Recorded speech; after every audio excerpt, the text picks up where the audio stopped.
Welcome to interesting mathematics. आज करेंगे हम एक्सरसाइज 1.1 का क्वेश्चन नंबर 4 और उसके रिमेनिंग पार्ट्स जो बचे थे। Find the domain and range of the function g defined below and sketch the graph of g. तो इसमें डोमेन एंड रेंज बतानी है ये फंक्शन जी ऑफ एक्स की और उसका ग्राफ ड्रा करना है। इसमें अब 4 जी ऑफ एक्स गिवन है मॉड ऑफ एक्स माइनस 3। तो इसके लिए सबसे पहले तो हम इसका डोमेन रेंज डिसाइड कर लेते हैं।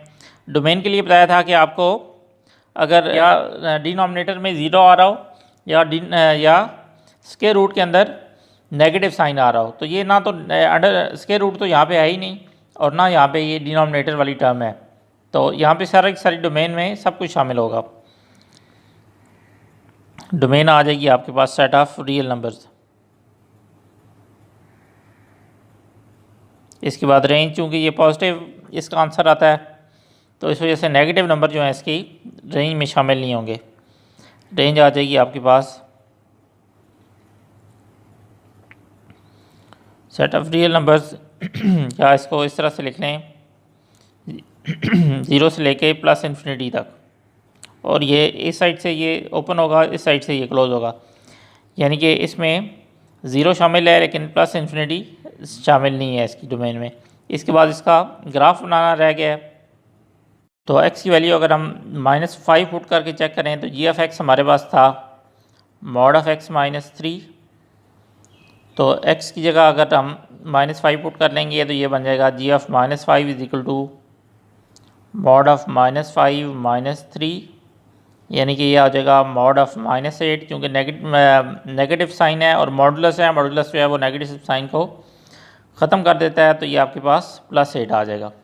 इस तरह से x की वैल्यू अगर हम -4 पुट कर लें, इसमें अगर x की जगह हम -4 पुट करेंगे तो ये जी ऑफ -4 हो जाएगा आपके पास मॉड ऑफ -4 -3।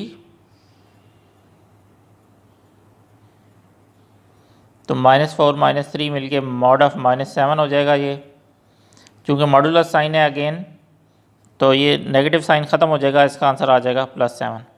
x की वैल्यू अगर हम -3 पुट कर लें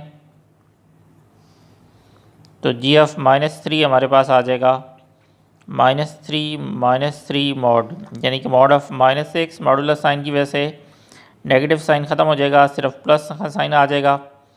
x की वैल्यू अगर -2 पुट कर लेंगे तो जी ऑफ -2 हमारे पास आ जाएगा मॉड ऑफ -2 -3, यानी कि मॉड ऑफ -5, तो ये +5 आ जाएगा। इस तरह से अगर x की वैल्यू हम -1 पुट कर लें तो ये हम देख रहे हैं कि ये कोई भी वैल्यू जो है इसमें नेगेटिव नहीं आ रही, सब के सब पॉजिटिव वैल्यूज़ आएंगी। -1 -3 मॉड, तो mod of -4 is equal to +4।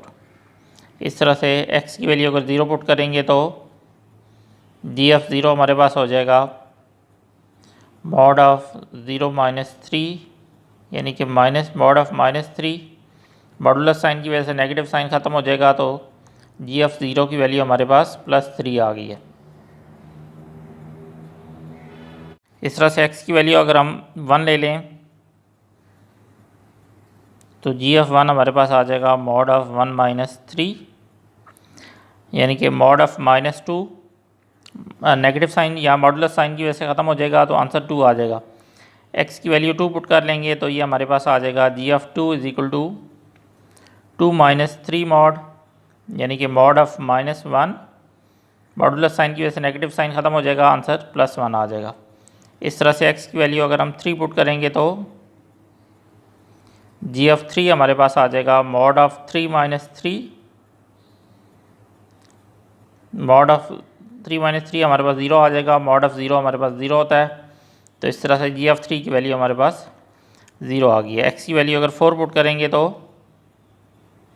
Ji of 4 हमारे पास आ जाएगा मॉड ऑफ 4 -3 मॉड ऑफ 1, तो आंसर 1 आ जाएगा। अगर पॉजिटिव हो तो पॉजिटिव रहता है, अगर नेगेटिव हो तो मॉडुलस की वजह से वो नेगेटिव साइन ख़त्म हो जाता है, तो हमेशा इसका आंसर मॉडुलस साइन का पॉजिटिव आता है। x की वैल्यू अगर 5 पुट करेंगे तो जी ऑफ 5 हमारे पास आ जाएगा मॉड ऑफ 5 -3 मॉड ऑफ 2, तो आंसर 2 आ गया। अब हम इसकी वैल्यूज़ की टेबल बना लेते हैं। एक्स की वैल्यू जब हमने -5 पुट की थी तो g of x mod of x -3 आया था इक्वल टू 8। इस तरह से जब हमने -4 पुट की थी तो आंसर हमारे पास 7 आया था। -3 वैल्यू पुट की थी तो हमारे पास आंसर +6 आया था। इस तरह से जब -2 वैल्यू पुट की थी तो हमारे पास आंसर 5 आ गया था। -1 पे आ रहा था 4, 0 पे आ रहा थी वैल्यू 3। इस तरह से अगर हम अब नेगेटिव वैल्यूज़ जो थी सॉरी पॉजिटिव वैल्यूज़ जो हैं वो भी कंसीडर कर लें। जी ऑफ 1 पे भी वैल्यू हमारे पास 2 आ गई थी।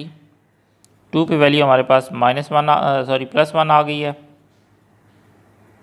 इस तरह से 3 पे हमारे पास वैल्यू 0 आ गई है। 4 पे वैल्यू हमारे पास 1 और 5 पे 2। तो ये सारी वैल्यूज़ को अब हम इसका ग्राफ ड्रा करेंगे। ये जो एक्स वैल्यूज़ हैं उनको हम एक्स एक्सिस के अलॉन्ग ड्रा करेंगे और जो हमारे पास आंसर आ रहे हैं टेबल के ये मॉड ऑफ एक्स -3 की वैल्यूज़ को हम वाई के अलॉन्ग ड्रा करेंगे। इस तरह से जब -4 पुट करेंगे तो हमारे पास एक्स की वैल्यू जो है वो -7 आ रही है। ये 8 इधर आ गया। -4 के अगेंस्ट हमारे पास 7 के अगेंस्ट हमने लेकर आना है तो ये यहाँ पे तकरीबन आ जाएगा। इस तरह से -3 जब पुट करेंगे तो आंसर 6 आ रहा है तो ये -3 और 6 के अगेंस्ट आएगा। ये तकरीबन इस जगह पे आ जाएगा। इस तरह से -2 जब पुट करते हैं तो हमारे पास आंसर जो है वो +5 आ रहा है। तो -2 के सामने और +5 के सामने इस तरह से -1 पुट करते हैं तो आंसर +4 आ जाता है। तो ये इस तरह से आएगा। इस तरह से जब 0 पुट करते हैं तो x की वैल्यू 3 आ जाती है। ये एग्जैक्टली y एक्सिस पे आएगा।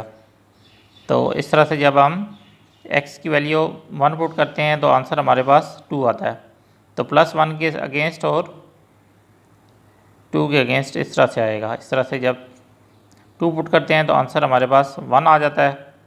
तो इस तरह से आ जाएगा ये। इसके बाद 3 पुट करते हैं तो आंसर 0 आ जाता है। तो ये x एक्सिस पे आ जाएगा। इस तरह से जब 4 पुट करेंगे तो आंसर अगेन से 1 आ जाएगा। 5 पुट करेंगे तो आंसर हमारे पास अगेन से 2 आ जाएगा। तो इस तरह से हमारे पास ये एक ग्राफ बन रहा है। तो इसको जब हम फ्री एंड ज्वाइन करते हैं तो ये हमारे पास इस तरह से यहाँ तक आ जाएगी। स्ट्रेट लाइन सी बन जाएगी जो x = 3 पे बीट कर रही है। फिर यहाँ से ये पॉजिटिव डायरेक्शन में चला जाएगा। तो इस तरह से ये इसका तकरीबन ग्राफ बन रहा है। इस तरह जो इसका 5th पार्ट क्वेश्चन 4 का दिया हुआ है इसमें भी डोमेन रेंज निकालनी है और ग्राफ को ड्रा करना है। तो इसमें जो फंक्शन है ये पीस वाइज डिफाइंड फंक्शन कहते हैं क्योंकि x = -2 के लिए लेस दैन और इक्वल टू -2 के लिए जी ऑफ x फंक्शन की वैल्यू 6x + 7 है। और अगर x की वैल्यू -2 से बड़ी हो तो इसकी आंसर या इसकी जो वैल्यू है वो 4 - 3x है। तो इस फंक्शन की डोमेन और रेंज बतानी है। तो डोमेन के लिए अगेन यहाँ पे ना तो अंडर रूट वाला साइन आ रहा है और ना कोई डिनोमिनेटर आ रहा है। तो इस वजह से इसकी डोमेन जो है वो सारे के सारा सेट ऑफ रियल नंबर्स होगा। डोमेन यहाँ पे आ जाएगी आपके पास सेट ऑफ रियल नंबर्स। और इस तरह से रेंज के लिए भी कोई रेंज पॉजिटिव भी हो सकती है, नेगेटिव भी हो सकती है। अगर यहाँ नेगेटिव -2 से छोटी कोई एलिमेंट पुट करेंगे, फॉर एग्जांपल -7 पुट कर लें, तो ये रेंज जो है वो भी इसकी सेट ऑफ रियल नंबर्स आएगी।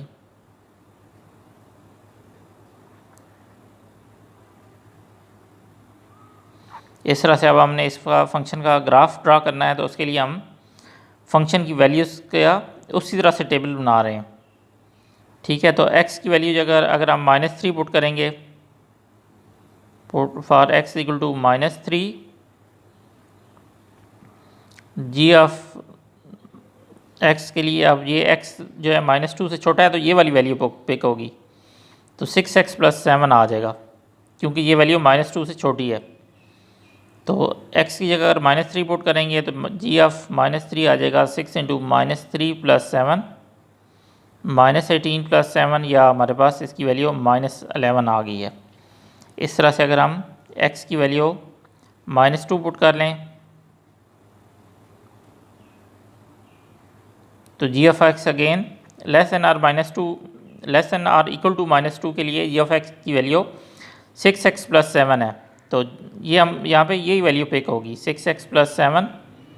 x की जगह अगर हम -2 पुट कर लेंगे, GF -2 हमारे पास आ जाएगा 6 × -2 + 7,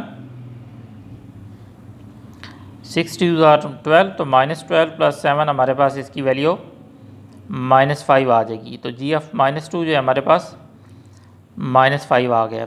इस तरह से x के लिए x की वैल्यू जब हम +1 पुट करेंगे, सॉरी -1 पुट करेंगे, तो यहाँ से अब g(x) की वैल्यू, अब ये वाली ऊपर वाली वैल्यू पिक नहीं होगी, अब नीचे वाली वैल्यू पिक होगी क्योंकि x > -1 है।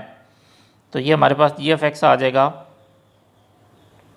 4 - 3x।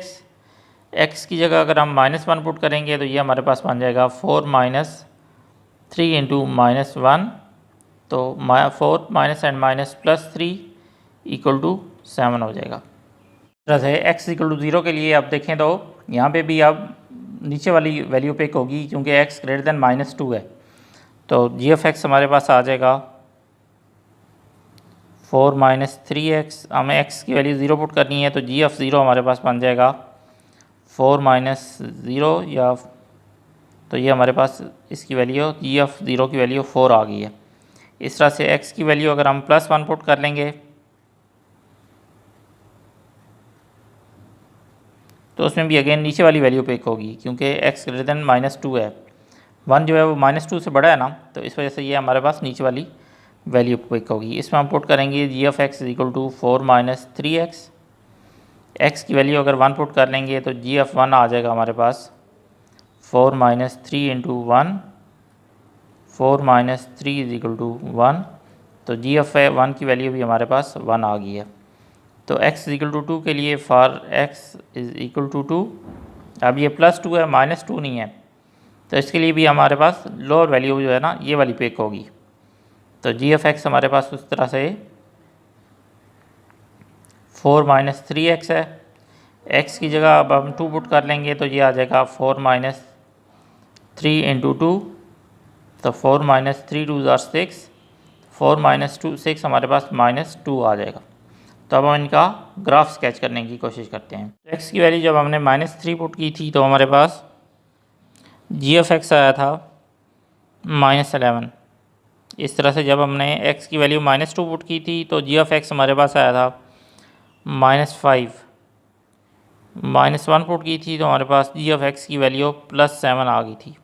इस तरह से जब हमने x की वैल्यू 0 पुट की थी तो हमारे पास g(x) 4 आ गया था। इस तरह से जब हमने +1 x की वैल्यू पुट की है तो हमारे पास g(x) जो है वो 1 आ गया।